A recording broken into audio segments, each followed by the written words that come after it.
Queridos irmãos, muito bom dia. Estamos mais este domingo, dia do Senhor, celebrando o culto a Ele. E este domingo é um dia muito especial. Temos hoje o nosso real missionário. Eu quero aqui convidar você a acompanhar comigo o texto de Lucas, capítulo 10, versículos 1 e 2, que diz assim: Depois disso, o Senhor designou outros 72 e os enviou 2 a 2 adiante dele, a todas as cidades e lugares para onde ele estava prestes a ir. E lhes disse: a colheita é grande, mas os trabalhadores são poucos. Portanto, peçam ao Senhor da colheita que mande trabalhadores para a sua colheita. Meus irmãos, nosso Deus já enviou missionários que estão nos representando e nós vamos fortificando eles em oração, fazendo contato, orando por eles, porém também investindo financeiramente. Nós louvamos a Deus por aqueles irmãos que se comprometeram no seu coração para poder abençoar os nossos missionários. E temos a alegria de, neste domingo, então entregar as nossas ofertas. Nós também vamos cultuar a Deus através do nosso louvor. E hoje temos o privilégio de viver aquilo que é a comunhão entre as igrejas. Nossos irmãos lá de Valinhos logo mais estarão ministrando o louvor a nós. E a gente quer agradecer ao pastor Marcos, a equipe aí de Valinhos, por poder nos servir desta maneira através do louvor. Então agradecemos a Deus por mais este domingo, agradecemos a Deus porque nós podemos ofertar aos nossos missionários e agradecemos também a Deus por esta comunhão entre as igrejas e passamos agora a palavra ao louvor à equipe de Valinhos. Deus os abençoe, queridos irmãos.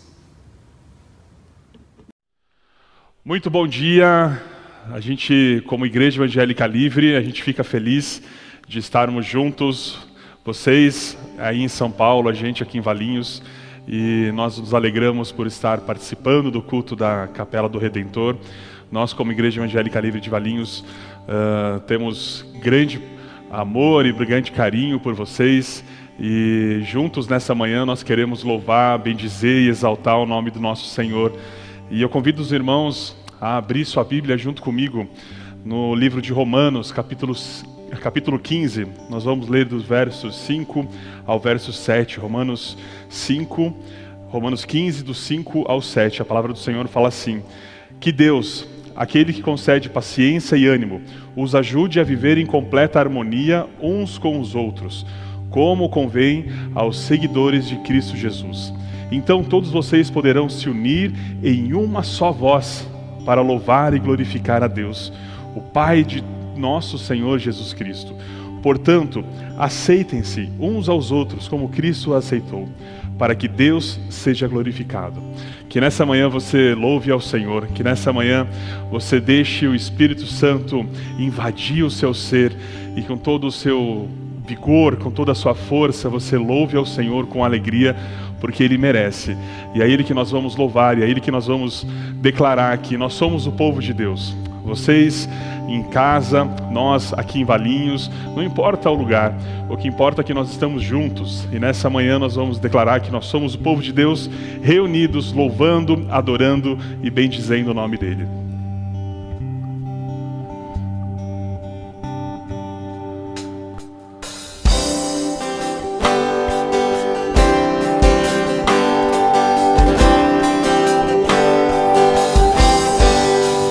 É o teu povo aqui presente, todos numa só voz declarando que só Tu és grande. Exaltamos Teu doce nome, pelo amor, pela cruz, por Seu Filho Jesus, pois é santo, sim, é digno de louvor e de ser adorado. És bondoso, Pai querido, dentre todas as coisas, tu és verdadeiro, Senhor.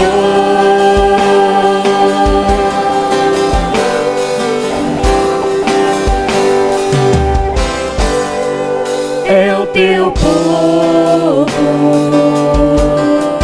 aqui presente,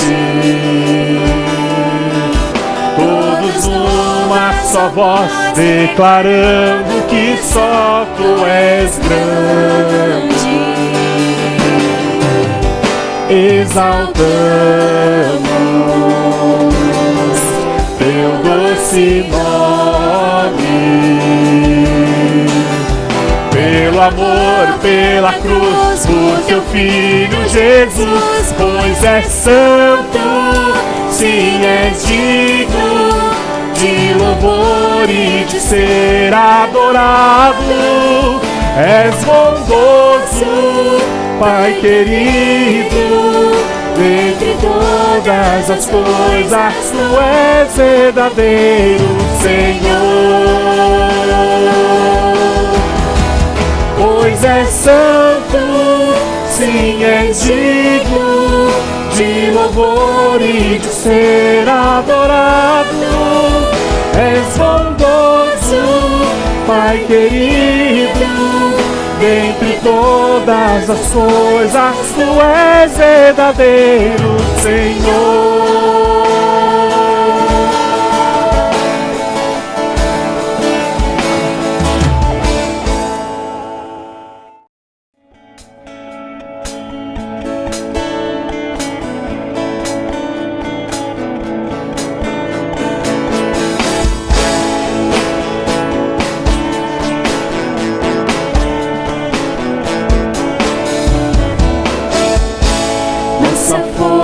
Nasce no Senhor, esperamos no Senhor, esperamos no Senhor. Nossa força nasce no Senhor, esperamos no Senhor, esperamos no Senhor. Ó Deus, tu reinas sempre, tu és nossa esperança.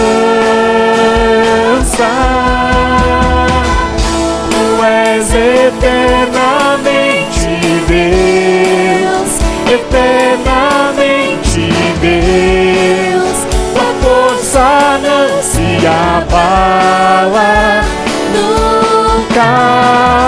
Tu és o nosso protetor, o Deus consolador, em ti seremos como águia.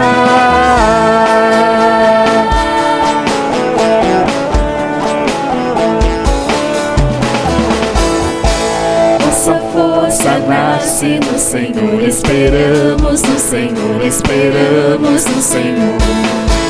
Nossa força nasce no Senhor, esperamos no Senhor, esperamos no Senhor. Ó Deus, tu reinas sempre, tu és nossa esperança. Tu és eternamente Deus, eternamente Deus. Tua força não se abala nunca. Tu és o nosso protetor, o Deus consolador, em ti seremos como águia.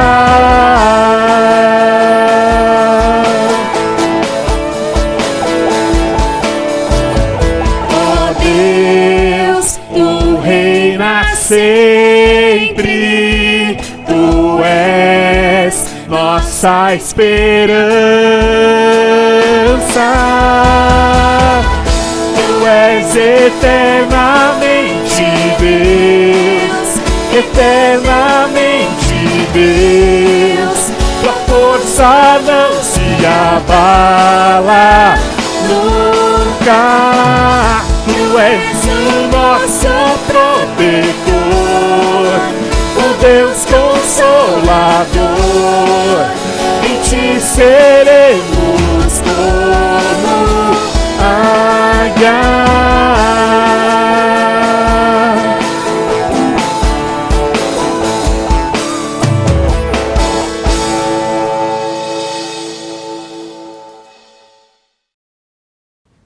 Irmãos de Valinhos, obrigado por estarem nos servindo, ministrando aos nossos corações.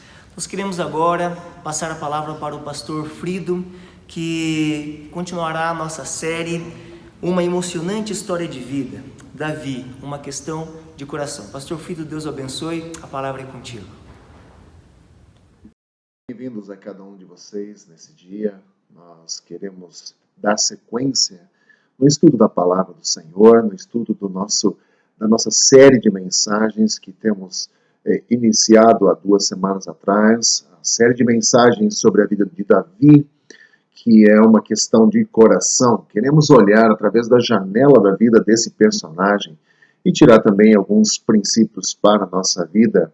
Assim como já dito pelo pastor Diógenes no início desse culto, hoje também é o dia do Real Missionário, que é uma oferta especial que levantamos para apoiar os nossos missionários que estão no campo.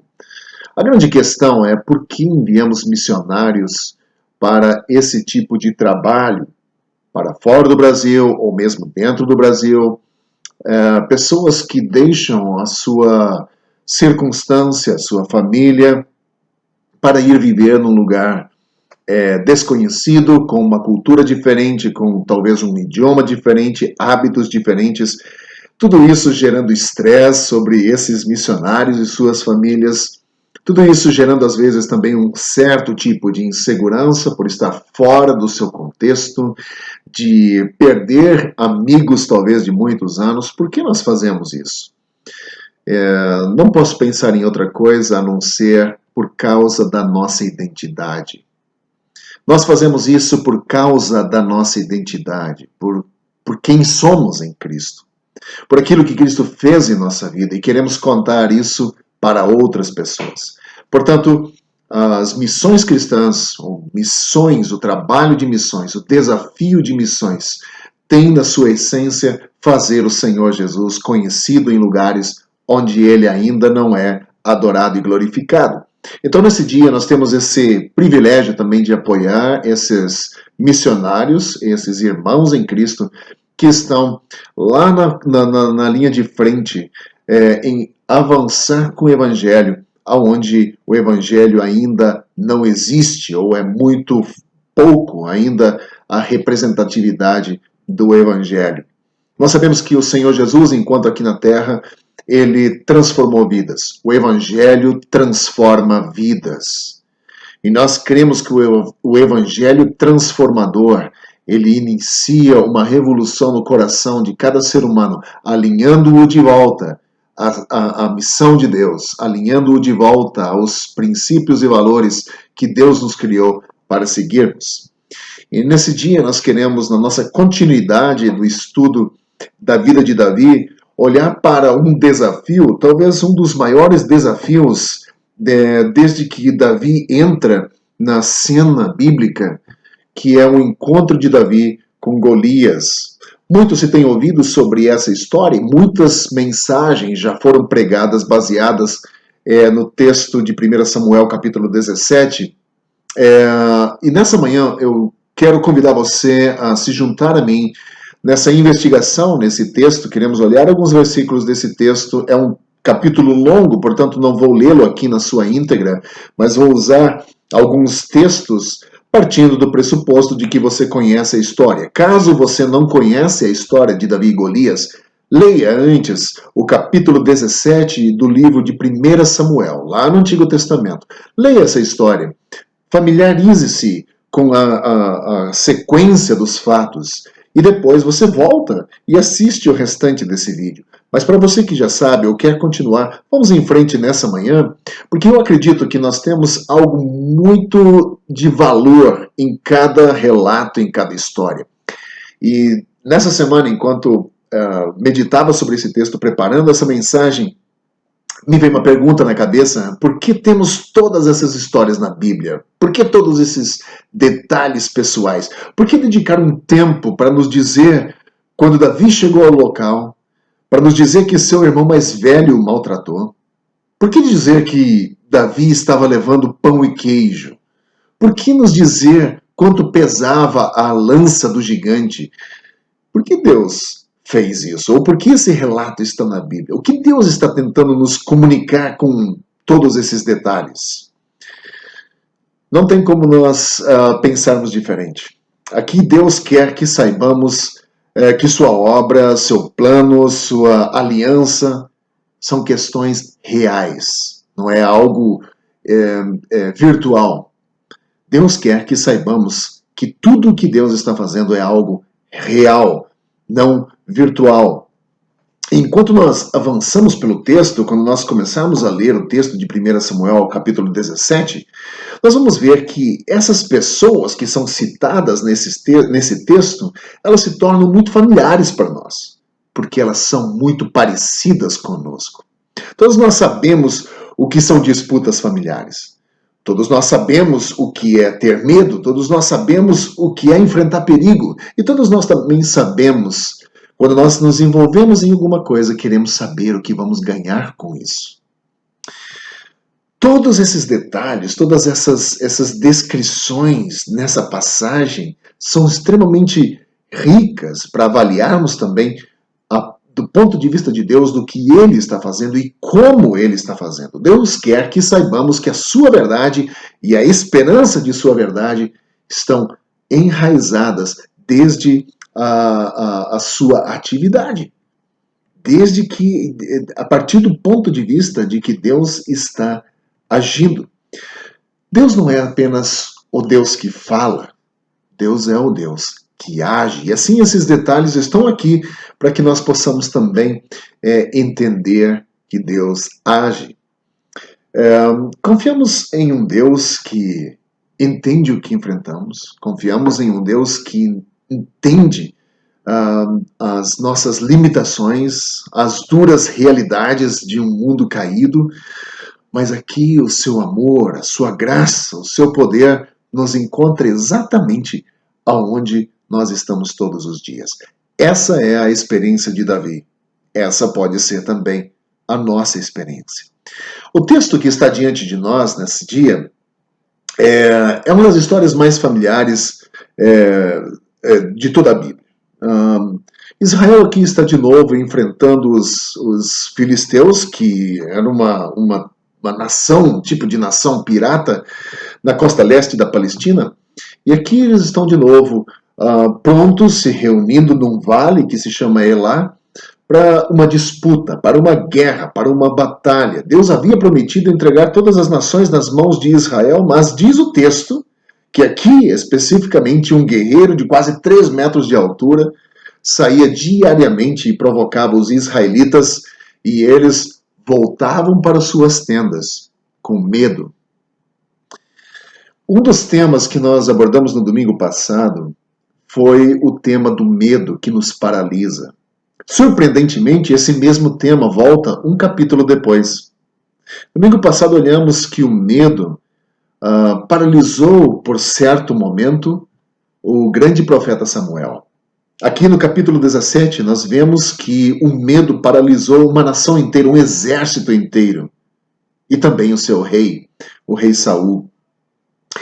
Conhecemos a história como Davi e Golias, mas na verdade essa história deveria ser Davi, Saul e Golias, porque essa é a história onde se trata ou é relatado o encontro dos dois homens, Davi e Saul, pela primeira vez no relato bíblico. E a partir desse encontro nós podemos perceber o poder do fato de que reagimos, na maioria das vezes, de acordo com a identidade que temos.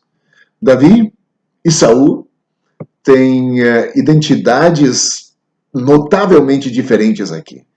Saul era um rei cruel e que agora ele foi abandonado por Deus. Nós vimos isso no texto de domingo passado.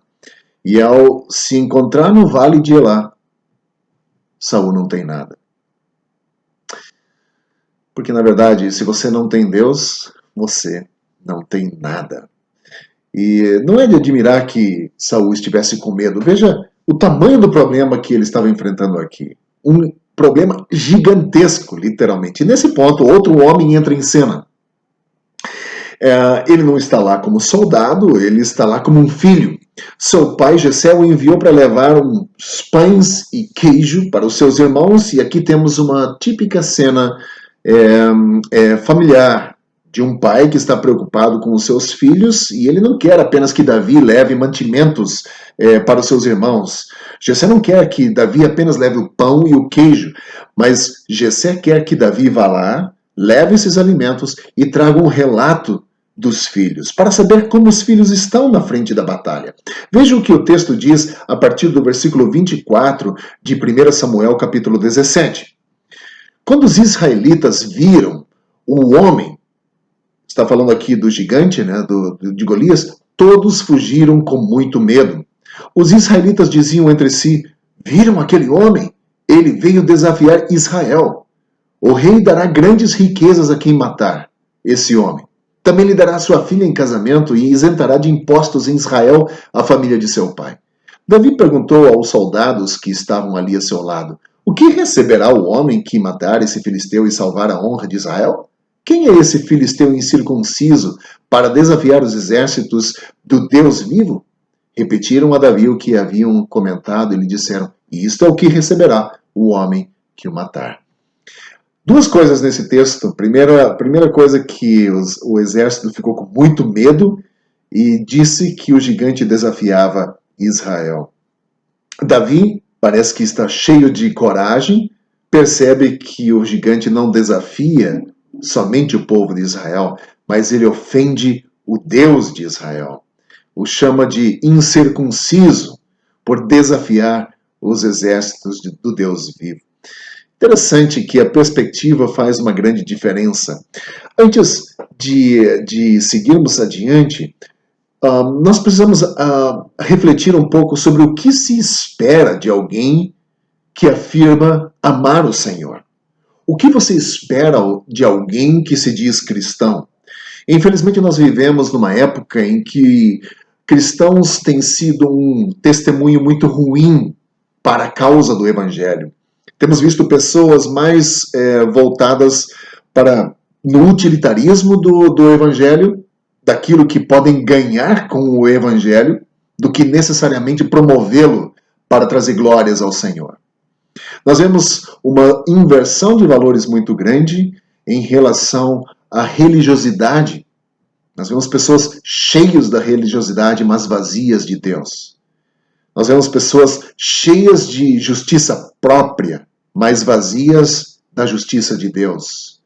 Nós vemos pessoas redefinindo a moralidade e vazios com aquilo que Deus definiu ser moral, correto e justo. Nós vemos pessoas cheias dessa autojustiça, mas vazias da justiça de Deus. Portanto, nessa manhã, o meu desafio é tentar responder essa pergunta: o que se espera de alguém que afirma amar ao Senhor? A primeira coisa que se espera de alguém que afirma amar o Senhor é que ele reflita os sentimentos de alguém que afirma amar o Senhor.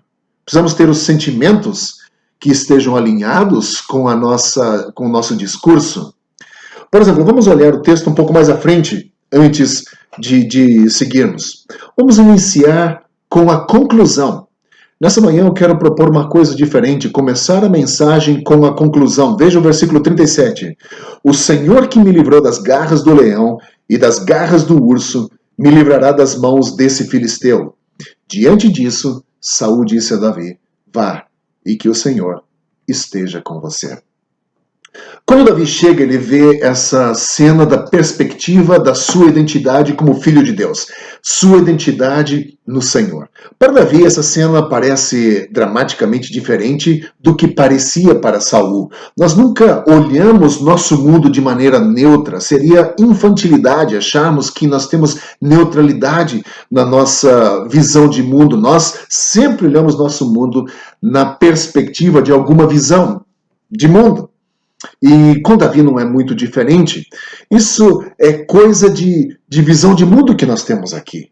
Davi entende que ele é filho do Deus Altíssimo e entende que Deus cumpre a sua promessa da aliança. E aqui temos alguém que fez a teologia virar prática. Muitas vezes nós estamos cheios de teologia em nossa cabeça, em nosso coração. Nós sempre, na nossa teoria, temos as melhores respostas, mas na prática falhamos. E aqui nós vemos Davi fazendo exatamente o contrário, tornando essa teologia em prática. Ele vive na prática a sua identidade. Tudo que Davi faz é motivado, moldado e movido por essa identidade. Veja o que Davi diz nesse texto, versículo 36. Esse filisteu incircunciso será como um deles, pois desafiou os exércitos do Deus vivo. Algum deles como? De todos aqueles animais de quem Davi se refere no texto anterior, que haviam dos quais Davi, aliás, lutou contra para proteger o seu rebanho. E ele disse, ele não será diferente de um leão, não será diferente de um urso que eu espantei, que eu lutei e que matei. Golias não será diferente de um deles. Davi entende o que está acontecendo aqui. Davi entende que esse homem, por mais que fosse gigante, poderoso e habilidoso, não está desafiando os israelitas, está desafiando o Deus dos israelitas. E agora, quem você acha que vai ganhar? Nós temos Davi aqui que entende a questão de uma maneira emocionante, esse pastor, esse garoto, né, que está lá para trazer mantimentos para os seus irmãos, que no início da passagem também é ridicularizado pelo irmão mais velho, porque o irmão mais velho fica ofendido, né, com a presença dele lá. Esse Davi agora, ele começa a ter um sentimento diferente. Ele percebe que quem está sendo ofendido aqui, quem está sendo desafiado, quem está sendo desonrado, não são os israelitas, mas é o Deus de Israel. Ele fica indignado com essa circunstância. Nós também deveríamos ficar indignados em ver o pecado prosperar da forma como ele está prosperando em nossos dias. Vendo que o pecado está prosperando não somente nos lugares onde não há justiça de Deus, mas nos lugares onde supostamente a justiça de Deus deveria estar, no meio do povo cristão.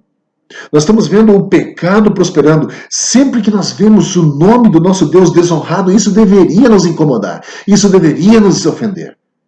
Mas parece-me que as pessoas não se ofendem mais com essa prosperidade do pecado.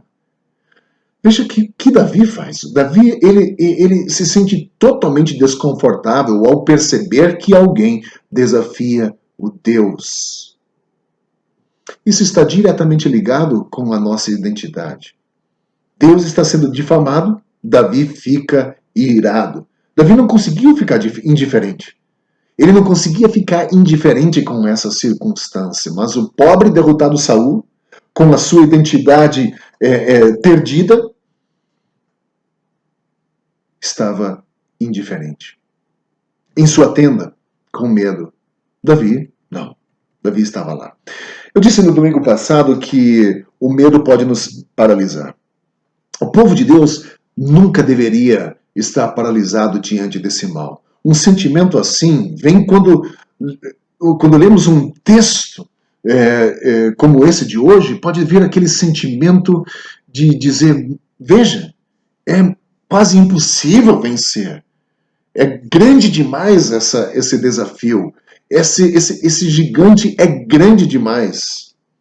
E por 40 dias esse gigante fazia constantemente esse desafio ao povo de Israel. Saía da sua tenda, difamava o Deus de Israel, desafiava o povo de Israel, e por 40 dias todo o exército estava encolhido com medo.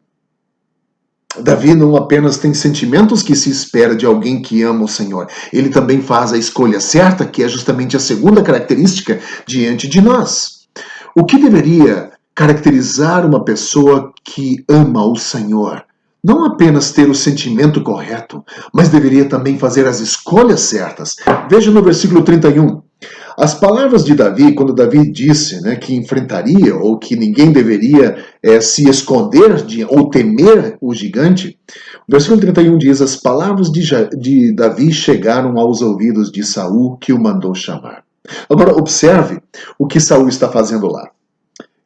Ele não mandou chamar Davi porque ele entende que redescobriu a sua identidade. Saul está desesperado.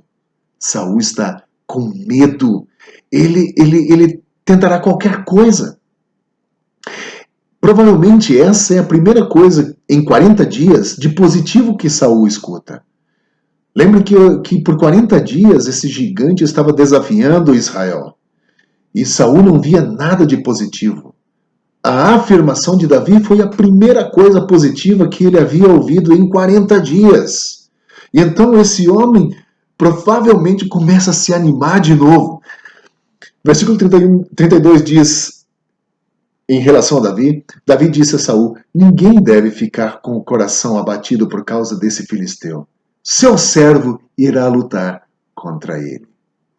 Se eu não tivesse iniciado essa mensagem pela conclusão, talvez você pensaria: Davi é muito arrogante, não é? Será que ele tem ideia do que ele está enfrentando ou que vai enfrentar? Será que ele viu o tamanho do guerreiro? Eu gosto muito de Provérbios. Provérbios capítulo 28, versículo 1, diz o seguinte: o ímpio foge, embora ninguém o persiga, mas os justos são corajosos como leão. E agora aqui nós temos um leão entrando em cena, representando o leão da tribo de Judá, o próprio Deus. Só tem um sentimento muito estranho aqui diante da coragem de Davi. Imediatamente, quando Davi faz essa afirmação, veja o versículo 33 de Samuel, capítulo 17, 1 Samuel, capítulo 17, versículo 33. Você não tem condições de lutar contra este filisteu. Você é apenas um rapaz, e ele é um guerreiro desde a mocidade. E agora, veja a descrição que Davi faz. Davi responde a Saul: teu servo toma conta das ovelhas de seu pai. Quando aparece um leão ou um urso e leva uma ovelha do rebanho, eu vou atrás dele, atinjo-o com golpes e livro a ovelha de sua boca. Quando se vira contra mim, eu o pego pela juba, atinjo-o com golpes até matá-lo. Teu servo é capaz de matar tanto um leão quanto um urso, e esse filisteu incircunciso será como um deles, pois desafiou os exércitos do Deus vivo. Lembre-se que todo o exército, incluindo o próprio rei, estava amedrontado, paralisado diante da ameaça que o gigante representava. Tiveram crise de identidade e, portanto, as contas, as equações que eles estavam fazendo também eram erradas, pois sempre que avaliavam o que viam, eles esqueciam do que já viveram, diferentemente de Davi. Davi, quando olha o desafio diante de si, ele lembra do passado, daquilo que Deus já o havia capacitado a fazer, das grandes demonstrações da graça de Deus na vida dele.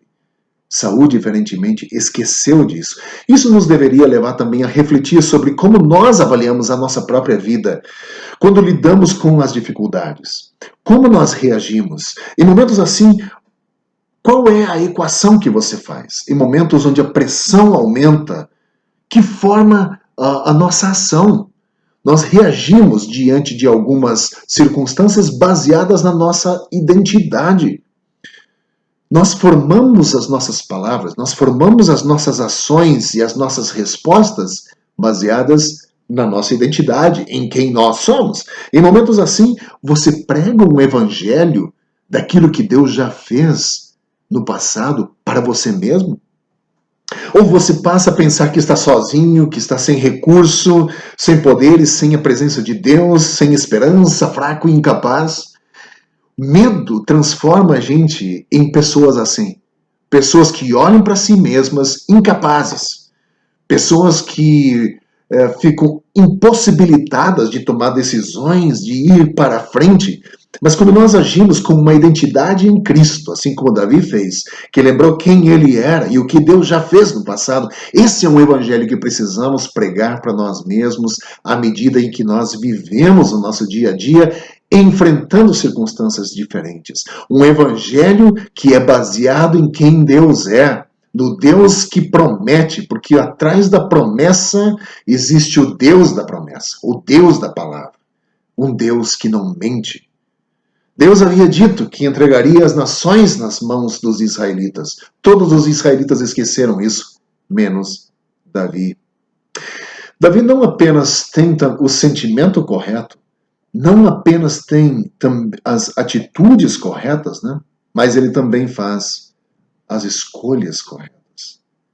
A terceira característica que se espera de alguém que ama o Senhor, que diz amar o Senhor, é alguém que escolhe de acordo com aquilo que afirma, né? Então, finalmente, tudo começa. O cenário está pronto e começa a se tornar muito sério. Versículo 38 até o versículo 40 diz o seguinte: Então Saul vestiu Davi com a sua própria túnica, colocou-lhe uma armadura e um capacete de bronze na cabeça. Davi prendeu a sua espada sobre a túnica e tentou andar, pois não estava acostumado com tudo aquilo. E disse a Saul: Eu não consigo andar com isso, pois não estou acostumado. Assim tirou tudo aquilo e em seguida pegou seu cajado, escolheu no riacho 5 pedras lisas, colocou-as no bolso, isto é, no seu alforje de pastor, e com a sua tiradeira na mão, aproximou-se do filisteu. Que cena! Davi, em um ato de coragem, de fé, começa a descer pelo vale de Elon. E em certo momento ele começa a correr em direção ao guerreiro. Ele não tem nada, além de uma funda, um estilingue, e 5 pedras que ele acaba de pegar do riacho. Vejam o que diz o texto no versículo 43. O filisteu faz o que ele faz de novo. Desculpem, o filisteu responde assim para Davi: Por acaso sou um cão para que você venha contra mim com pedaços de pau? E o filisteu amaldiçoou Davi, invocando os seus deuses. Esse texto, ele evidencia a importância de uma cosmovisão, como eu disse antes, de ter uma visão correta. Aqui está esse filisteu, olhando a vida do ponto de vista de sua visão de mundo. E assim ele invoca os seus deuses enquanto Davi caminha em sua direção. Já Davi se aproxima dessa cena confiando no Senhor, o Deus dos exércitos. E Davi diz a esse filisteu: Você vem contra mim com espada, com lança e com dardo. Aqui é interessante que a frase ela é bastante... Ela tem um certo sarcasmo. É como se Davi tivesse dito: é tudo que você tem para vir contra mim?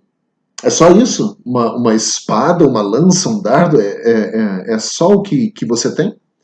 Eu vou contra você, diz ele, em o nome do Senhor dos Exércitos, o Deus dos exércitos de Israel, a quem você desafiou. Davi não tem medo. Davi, ele conhece o Deus que serve, ele conhece as suas promessas, ele conhece o seu poder e ele sabe que esse gigante, ele não é nada em comparação com o poder de Deus. E Davi diz: Hoje mesmo o Senhor o entregará em minhas mãos, versículo 46, a primeira parte. Você conhece o resto da história. Uma pedra voa, atinge a testa daquele grande guerreiro, ele cai no chão e antes mesmo que ele consiga se mover, Davi pega a espada do próprio guerreiro e conclui a sua missão. O que nós podemos tirar de aplicação para a nossa vida, além das características que eu já citei, que se espera de alguém que afirma amar o Senhor? Talvez você não tenha nenhum problema com a fidelidade de Deus em relação a Davi, em relação a Abraão, em relação a Moisés, em relação a Davi. Talvez você pense: ok, Deus agiu com eles assim, Deus abençoou, Deus guardou, Deus os fez grande, Deus os capacitou. Mas talvez você não consegue ver a mesma possibilidade de que isso aconteça em sua vida. Deixa-me dizer uma coisa. Se você é um filho de Deus, você é também semente de Abraão e herda também as promessas da aliança de Deus. Veja o que diz 2 Pedro, capítulo 1, versículo 3. 2 Pedro, capítulo 1, versículo 3 diz o seguinte: seu, de Deus, o divino poder nos deu todas as coisas que necessitamos para a vida e para a piedade por meio do pleno conhecimento daquele que nos chamou para a sua própria glória e virtude.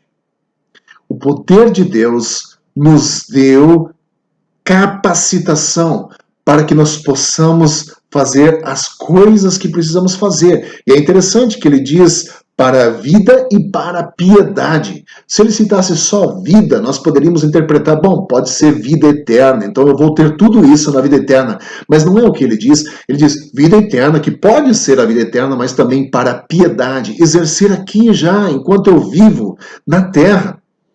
Nós precisamos crer que Deus que capacitou tanto Davi, Abraão, quanto Moisés, quanto todos os outros personagens do Antigo Testamento e também do Novo Testamento, é o mesmo Deus que pode nos capacitar. Precisamos crer também, nós precisamos renovar a nossa identidade em quem o Senhor é para a nossa vida e quem nós somos em Cristo. Pedro usa essas palavras porque conhece o seu público. Pedro sabia que se ele dissesse que só citasse aquela vida, poderíamos interpretar como sendo apenas uma eternidade. Não, mas Pedro usa piedade. Piedade é uma vida que honra a Deus nas situações e nos relacionamentos durante toda a nossa vida, até que cheguemos na eternidade. Deus nos capacitou para que nós possamos também exercer todas as coisas ou vencer também os nossos desafios aqui na Terra. Não só viver a totalidade de Deus na eternidade. Nós não deveríamos viver numa amnésia de identidade espiritual. Nós deveríamos querer viver ou desejar viver uma vida que também descreva quem Deus é através da forma como nós vivemos, para aquelas pessoas que estão nos assistindo viver. Por isso fazemos missões. Citei aqui no início de que a fundamentação do envio de missionários é justamente fazer Deus conhecido. Não é possível fazer Deus conhecido vivendo uma amnésia de identidade. Antes de fazer Deus conhecido aos outros, eu preciso conhecer Deus. Gosto muito de uma frase que um cristão chinês uma vez citou, e eu li isso essa semana, e ele disse: eu me ponho de joelhos para apresentar pessoas a Deus, e me ponho em pé para apresentar Deus às pessoas. Que grande diferença isso faz! Nós oramos por pessoas, mas ficamos em pé, anunciando com coragem aquele que é a razão da nossa vida, o próprio Deus. E aqui nós temos um personagem como Davi que entendeu a sua identidade, que percebeu quem Deus é desde a sua infância, que sentiu a ofensa do próprio Deus e decidiu agir de acordo com aquilo que se espera de um cristão. Eu gostaria de poder dizer que eu vivo essa identidade de Cristo em todos os momentos da minha vida, mas assim como eu disse na semana passada, nem sempre eu tenho uma visão tão voltada para dentro, para o coração, para enxergar as coisas que Deus enxerga. Também não vivo essa identidade em Cristo todos os momentos da minha vida. Há momentos em que esqueço quem eu sou. Há momentos em que esqueço quem Deus é e o que Ele fez por mim. E há momentos em que vivo fraco. Eu luto com algumas fraquezas. Há momentos em que eu preciso lutar contra a timidez. Há momentos em que eu estou abatido, quando na verdade eu sou filho do Senhor dos Exércitos. Que Deus nos ajude a viver acreditando naquilo que realmente somos. Filhos do Senhor Todo-Poderoso. Filhos de Deus. Minha oração nessa manhã, em primeiro lugar, é agradecer a Deus pela narrativa viva do seu poder, da sua glória, da sua graça e do seu zelo por manter promessas do seu pacto que nós vimos aqui nesse texto, nessa manhã. Deus manteve viva a promessa dele através da vida de Davi. Deus não mente, porque atrás do Deus da promessa está o Deus da palavra, aquele que profere, e Deus não mente. Eu também estou muito agradecido a Deus pela maneira como essa história, ela também é uma espécie de espelho pelo qual nós podemos nos ver como nós realmente somos. Textos assim nos confrontam com nós mesmos, com o nosso cristianismo, com o nosso compromisso com o Senhor. E eu sou grato a Deus por esse texto existir, por esse texto fazer parte da Bíblia e por esse texto nos desafiar nessa manhã. E que nós possamos ser pessoas que, em todas as maneiras, em todas as situações, em todos os lugares e em todos os relacionamentos, vivam acreditando que realmente são filhos de Deus.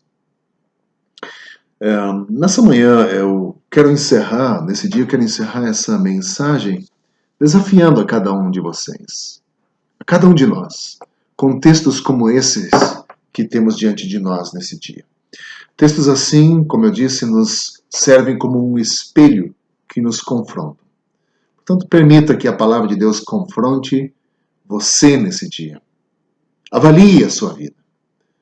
As características de um verdadeiro cristão estão em você? Você tem uma crise de identidade? Quem é você? Quem é Deus para você? O avanço ou esse crescimento da impiedade, do pecado, incomoda você? Ou você vive tranquilamente sem que isso te atinja? E isso tudo tem muito a ver com a nossa identidade. Que Deus abençoe você, que Deus continue agindo e trabalhando em nossa vida, em nossa comunidade, em nossos corações, transformando-nos cada vez mais parecidos com o nosso Senhor Jesus Cristo. Desejo a cada um de vocês ainda um excelente dia. Desejo também uma semana extremamente abençoada, uma semana cheia de graça, da bondade, da fidelidade, do conhecimento do Senhor. Desejo ainda que você possa experimentar um renovo do Senhor, um renovo da sua identidade no Senhor em sua vida nesses dias. Aprofunde-se, mergulhe nos textos bíblicos, familiarize-se com a palavra de Deus. Veja quem Deus é, experimente do Senhor. E a sua perspectiva, a sua visão de mundo também mudará diante das dificuldades. Davi enfrentou o problema porque ele sabia quem ele era, por conta da sua identidade. Saul, por sua vez, por ter perdido a sua identidade, naufragou e viveu no medo. Que Deus nos livre disso, que possamos saber quem nós somos, abraçar a nossa identidade e viver corajosamente no mundo onde Deus nos permitiu viver, para fazer uma grande diferença. Que Deus abençoe você. Nos vemos no próximo domingo.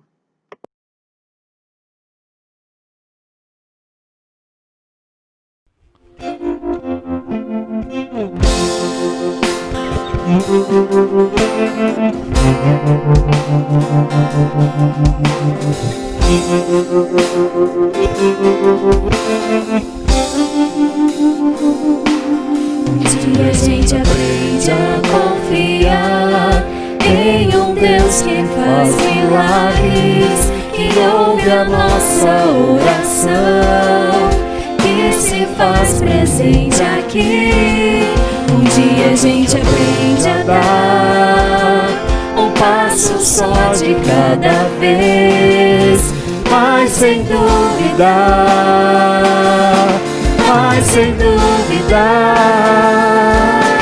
Ele continua sendo bom, Ele continua sendo Deus, Ele continua sendo bom, Ele continua sendo Deus. Então chega o dia de viver tudo tudo que se aprendeu e a enxergar até o que não se pode ver.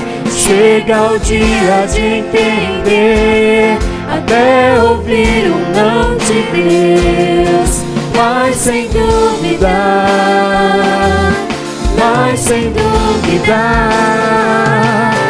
Ele continua sendo bom, Ele continua sendo Deus. Ele continua sendo bom, Ele continua sendo Deus. Ele continua sendo bom, Ele continua sendo Deus. Ele continua sendo bom, Ele continua.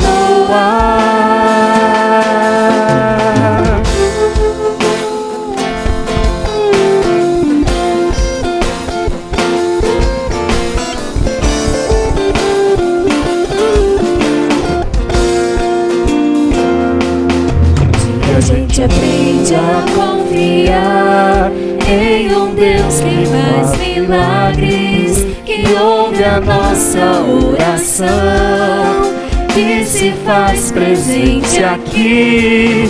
Um dia a gente aprende a dar um passo só de cada vez, mas sem dúvida,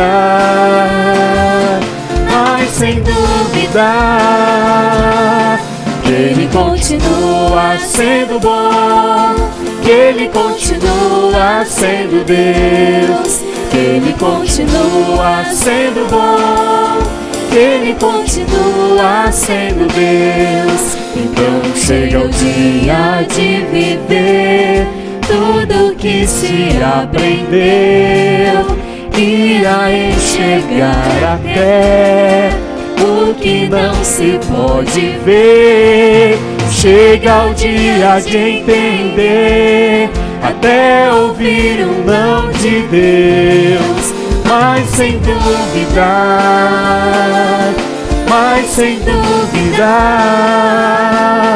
Ele continua sendo bom, que Ele continua sendo Deus. Ele continua sendo bom, que Ele continua sendo Deus. Ele continua sendo bom, que Ele continua sendo Deus. Ele continua sendo bom, que Ele continua.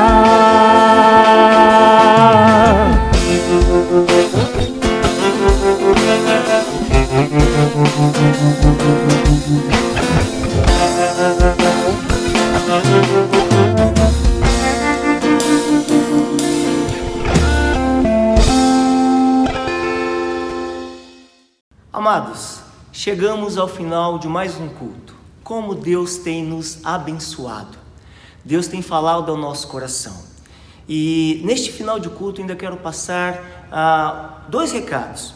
O primeiro deles, hoje, último domingo do mês, e nós temos a possibilidade de contribuir nesta conta que você deve estar visualizando agora. Meus irmãos, a obra missionária tem avançado, e tem avançado com os nossos esforços. E nós temos o privilégio não de gastar, pelo contrário, de investir e ainda assim sermos abençoados. Então contribua, invista na vida dos nossos missionários. Nós também queremos louvar a Deus. Irmãos, a Capela do Redentor está de parabéns. Pessoas têm sido fiéis e nós louvamos a Deus pelas contribuições feitas durante todo este mês. Deus está nos sustentando, Deus tem feito o seu reino crescer e avançar, graças à nossa obediência a Deus. E nós também queremos agradecer por aquilo que já ouvimos e vamos finalizar este culto agora louvando a Deus. E eu quero ainda orar pela sua vida, para que a nossa vida seja colocada em prática naquilo que já ouvimos. Feche os seus olhos aí, chama as pessoas que estão do seu lado e vamos louvar a Deus encerrando este culto. Deus querido, nós te louvamos por mais este domingo. Abençoa as famílias que estão ouvindo, abençoa os nossos irmãos que estão nos ouvindo agora, que já foram ministrados pelo louvor, pela tua palavra. E nós queremos também agradecer pela fidelidade dos nossos irmãos aqui da Capela do Redentor, pelo aquilo que eles têm feito através dos dízimos e as ofertas. E já colocamos diante de Ti, Pai, todas as ofertas que serão entregues para os nossos missionários através dessa nossa iniciativa do Real Missionário. Deus, abençoa os nossos queridos que estão de longe trabalhando, ó Pai, e que a gente possa continuar assim, investindo e obedecendo. Pai, leva a sua igreja agora em segurança para mais esta semana. Os abençoe, ó Deus, no trabalho, cuida da saúde de cada um. Assim nós oramos e te agradecemos em nome de Jesus. Amém. Deus abençoe, um bom domingo a todos.